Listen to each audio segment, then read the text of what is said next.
Carte blanche means to have total freedom, but it also means more literally a blank page. And it's the total freedom of the blank page that can make it such a difficult place to move on from sometimes. Even if you live in somewhere as manifold, as potentially interesting as Nottingham is, sometimes a sense of over-familiarity is going to creep in and drain you of inspiration.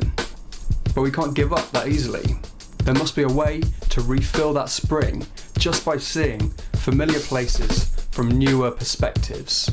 So, whatever the blockage is for you, whether it's hip-hop without a hi-hat pattern, choreography that's missing some measures, or a colour scheme that's scheming against you, stay tuned. I'm your broadly socially functional host Andrew, and here are 7 spots in knots to help you see it from that new perspective. Unless you already know them.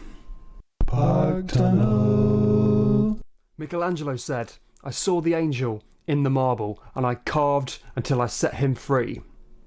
In 1855, the Duke of Portland saw a convenient tunnel in the Nottingham Rock, but all he carved in the end was his own humiliation. Designed to provide a cut through to Nottingham's opulent-ish Park Estate, the architect Thomas Chambers Hine actually dug it too steep, at a gradient of 1 in 12 instead of 1 in 14, meaning that carriage horses couldn't get up, even the ones with a lot of horsepower, so it's never been used for its intended purpose. But you can still find the inconspicuous entrance through a car park on Maid Marian Way.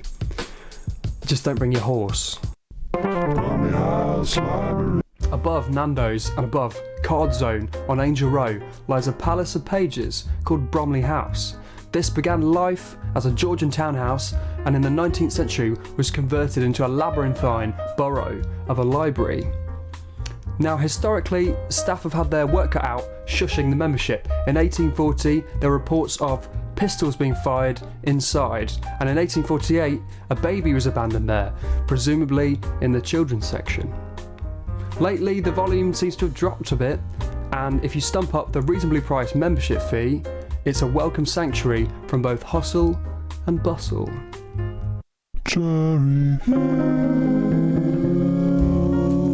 Drury Hill is without a doubt the best hidden place on this whole list, and it's managed that by virtue of no longer existing. This incredibly narrow street remained the same for hundreds of years, and it was so narrow in fact that allegedly you could reach out and touch a neighbour in a house opposite if you so desired. The street retained a medieval character thought to date back to the 12th century and French-speaking monarch of England, Henry II. But thankfully for the discerning shopaholics among us, the whole thing was steamrolled in the 1960s to make way for the Broadmarsh Centre. Drury Hill was fascinating living history, but it didn't have a Wimpy's.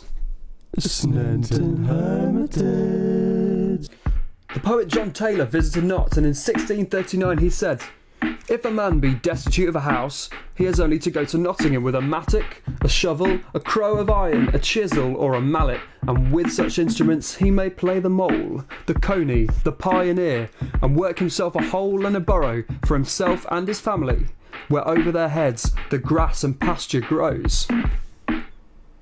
Yeah, go on then. Nottingham and Sneinton have always been really closely linked. For one, their names are believed to originate from the same source, either from Snots town or from Snottenga, meaning caves, and they were both built on really soft bunter sandstone outcrops overlooking the River Trent. Sneinton Hermitage is a large chunk of this rock with a cave network in that was possibly once inhabited by monks. Certainly by the 18th century, there was a lovely coffee house built into the rock and a noble dancing room, but largely it seems to have been what has existed since time immemorial in Nottingham, people in need of a home who just found a hole in the rock or dug their own. As recently as 2018, police officers found 2 rough sleepers in the caves in Sneinton Hermitage. They may have been sleeping rough, but it was no rougher than people have been doing for hundreds or even thousands of years in Nottingham. For decades, hundreds of couples have, after a romantic trip to Wilko's, attached a padlock to the mesh in between these stone-clad towers. Now, traditionally, I think you're supposed to throw the keys into the river once you've attached your couple's padlock. But if you break up again, you are going to have to dredge the Trent and get those keys back. I think that's how it works. Bendigo's great. Who needs the left lion when you've got the left hook lion, which guards the grave of Bendigo the boxer, also known as William Abednego Thompson, the oyster-selling child who'd go on to become the very best heavyweight champion. Born into a family of 21 children, William became a prize fighter at 18. He was short, but he was agile, bendy even, and combining this adjective with his middle name Abednego, he became Bendigo. He actually invented the southpaw stance, once proving the strength in his left hand by throwing a brick all the way across the River Trent. Have you ever seen Tyson Fury do that? Neither have I. Bendigo only lost one fight in his whole career.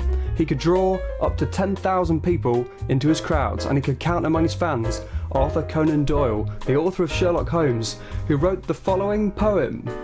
You've never heard of Bendigo? Well, that knocks me out. Who's your bored schoolteacher? What's he been about? Chock-a-block with fairy tales, full of useless cram. I've never heard of Bendigo, the pride of Nottingham. It's not great, to be honest. In later life, Bendigo became a very successful preacher.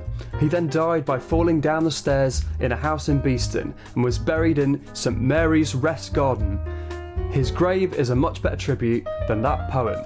Chameleon Arts Cafe. Another contender on Angel Row now, this time above Clinton cards. Now, nothing about this miniature two-storey live music venue should actually work. When you stagger upstairs into the dark and narrow trench in which gigs are held, you'll notice a PA system that's presumably been half-inched from a stadium somewhere. This incredible sound system means that it's one of the most fun places to play live music in Nottingham, and the fact there's nowhere for a band to hide makes it one of the most intimate places to watch live music as well. It's harrowing, but in a lovely way.